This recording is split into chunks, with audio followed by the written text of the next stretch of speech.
Арбағыла бұл елдің ұрпақтары. Бүгінгі іс-шара құт болсын. Аталышы да сонын екен. Сүйінбек ағай айтқандай, қырғыз дегенде Манас елеске келеді, Манас дегенде қырғызды елестетеміз. Қырғыз барда Манас бардағы, Манас барда қырғыз бар деп айтып жүреміз. Себебі Манас қырғыздың құты, Манас қырғыздың ұйытқысы, Манас қырғыздың жашоо энциклопедиясы.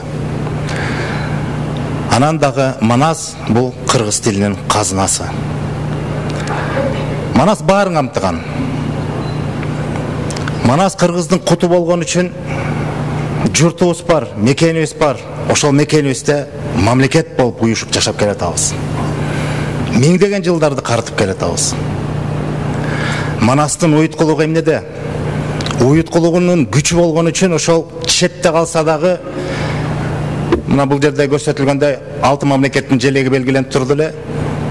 Алыскы Түркияда болобу, Капталыбызда Кытай болобу, Өзбекстан, Тажикстан болобу, Оогандагы кыргыздар болобу, келип ушу улуу мекенге уюп, бир түндүккө башыбызды кошуп, бир эл, бир журт болуп атабыз. Манастын уйткулугу эмне? Жашоо энциклопедиясы десек, кыргыздын мына Сүйінбек ага айткандай, канча жылдан бери наркты айтып келатат, мамлекеттик деңгээлде саясатка дагы орун алдырып, ушул түшүнүктү, улуу түшүнүктү. Бүгүнкү улуу элдин урпактарына жеткиликтүү түшүнүктүү кылып айтып келип атат. Мына ошол нарктын башы болуп, каада салт, үрп адаттарыбыз, ырым-жырым, тыюуларыбыздын баары ошол Манаста жатат. Анан тилибиздин казынасы дегенибиз сау эле миллион сап болуп атса, сөздүн санап көргүлө. Бул бир. Экинчиден мен дагы айтайын деген оюм, мына кыргыздын Манасы адамзаттын айкөлү деп атабыз. Бүгүнкү иш-чаранын аталышы. Айкөл деген сөздүн өзүндө бир сырдуу күч жатат да. Мен өзүм азыр могу иш-чараны уюштуруп аткан жаш жигиттердей куракта ошо окууну жаңы бүтүп, дүйнөгө баам салып, кызыгып, дүйнөлүк экономика аркылуу, политология аркылуу кыргыздын тамырына кайттым. Өзүм адистигим экономист.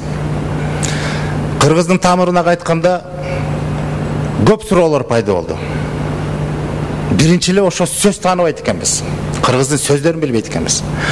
Айкөл деген сөздүн которулушунун сөзмө-сөз анык которулушун уккум келди. Ошо бир 20 жыл мурун таппай койдум. Биз азыр шарттуу түрдө орус тилинде которулушун великодушный деп айтып жүрөбүз. Эл аралык жыйындарда, ар кандай ушул илимий болобу, маданий иш-чараларда Манас жөнүндө, албетте Манас менен башталат, ошондо биз орус тилине которгондо великодушный дейбиз. Бирок ал айкөл деген түшүнүктү ачып бербейт. Сөзмө-сөз которсок великодушный бул кеңпейил деген эле сөз. Айкөлдүн бир сыпаты. А ошол адамдын жан дүйнөсүнө тиешелүү дагы эмне деген сөздөр бар? Кеңпейил, акпейил, ак эдил деп да айтабыз. Жада калса берешен деп коебуз, март дейбиз, жоомарт деген түшүнүктөр бар. Анан айкөл деген түшүнүктүн ичинде сыя турган өтө көп адамга таандык болгон асыл сапаттар бар. Ошонун баары биригип келип туруп, бир тутумду түзүп туруп, бир адамдын жан дүйнөсүндө, тулку боюна батып сиңип калса, мына ошол адамды айкөл деген экен кыргыз. Сөзмө-сөз башка тилдерге которуу мүмкүн эмес деп ойлойм. Аны коюп өзүбүздүн ошо жөнөкөй берешен, март, жоомарт деген түшүнүккө келгенде деле бүгүнкү кыргызыбыз көп нерсени билбей калыптырбыз. Бизде тил илиминде синоним деген түшүнүк бар.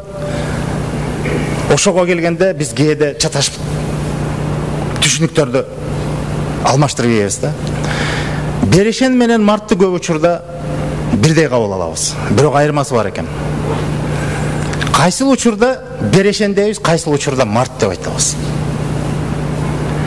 Эгер адамдын колу ачык болуп, бирөө муктаждыгы болуп, ага кайрылып жардам сураса, ошол муктаждыгын кандырып, колунда бар нерсесин колу ачыктык касиети менен эч оорубай берсе, муну берешен дейт экенбиз.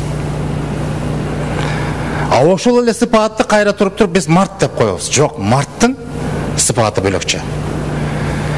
Адамды муктаждыгын таанып билип, тааныбаган адамды муктаждыгын кандырып, кол ачыктык менен өзүндө бар нерсеси менен бөлүшкөн адам суратпай, кайрылтпай муктаждыгын кандырса, мана ошону март деген экен. Ушул сапааттардын баары айкөлдүктүн ичинде жатат. Манаста ошол баары жатат. Жоомарт деген ким дегенде, эми ойлонуп көрүңүздөр. Жоосуна дагы марттык кылган адамды элестетип көргүлөчү. Мына кыргыздын касиети, мына кыргыздын айкөлдүгүнүн ичинде жаткан кыр менен болуп өзгөчөлөнткөн, адамга таандык болгон асыл сапаттардын жыйындысы. Мен ойлойм, айкөл деген азыр так илимде барбы жокпу билбейм, мен көп жылдан бери ушуну айтып келатам. Бул улутка карабай дегиле адам баласына таандык болгон асыл сапаттардын топтому бир адамга төп келип куп жарашса, мына ошол адамды айкөл деп айткан. Анан дагы бир өзгөчөлүк нерсе, кыргызда бир эле айкөл болгон экен. Айкөл эл деп айтып коебуз, элге таандык сыпаатты айтканга акыбыз бар. Себеби Манасты кыргыз жаратты. Кыргыздын даанышмандыгы, кыргыздын наркы болбосо, Манас болуп тарбияланып, Манас болуп чыга келет беле, бул чоң суроо. Демек айкөлдүк сыпаат жалпы кыргыз элине таандыгы бар, бул бир эсе. Экинчи, жеке адамга кайрылганда Манаска гана таандык. Манастан башка айкөлдү биз көрө элекпиз. Айтып келе элекпиз. Айкөлдүк касиетке ээ болушу мүмкүн, бирок толугу менен айкөл деп инсандык жетишкендик, туу чокуга жеткендик бир деңгээл Манастан башка көрө элекпиз. Бирок кыргызда айтат, асыл нерсе аз болот дейт. Ошол Манастын айкөлдүгү ошол кыргызга кут болуп, уютку болуп, бүгүнкү күнгө чейин өзүнүн касиетин жоготпой, өзүнүн таасирин дагы да жашообузда орду бар экенин көрсөтүп келет. Мына бүгүнкү иш-чара улуу мекен деп ошол улуу аталышты өзүнүн атына сыйдырып, Этностан деп мекеме уюм куруп, мына Каныбек инибиз Кытайда болобу, Түркияда болобу, Ооганда болобу, Ферганада болобу, Өзбекстанда, же Мургап, жерге талды кыргыздар болобу, Тажикстанда бүгүнкү күндө карап калган. Ошолордун башын бириктирип, биз улуу журт, улуу мекенге кайрылып келип, ушул жерде бир түндүккө гана батып сыйып, бир эл, бир журт болобуз деген аруу тилеги менен ушундай уюм түзүп, жаштарга жакшы багыт көрсөтүп, аруу тилегин арнап иш кылып келатат. Мына бул дагы ошол Манастын уюткулук касиети. Себеби ар бир кыргыздын канында Манастын каны бар. Касиети коштоп келет. Айкөлдүгү бизди түздөп келет. Мал менен арулап келет. Бирок биз өзүбүз ошону туура кабылдайбызбы? Алып кете алабызбы? Татыктуу боло алабызбы? Бул өзүбүзгө бериле турган эң чоң суроо. Ошончо дагы жаштын тилегин берет дегендей, ушул Этностан уюмуна ийгилик каалап коелу. Биздин Кыргыз Республикасынын президентине караштуу мамлекеттик тил жана тил саясаты боюнча улуттук комиссиянын атайын чакан белегибиз бар эле, ала келдик элек.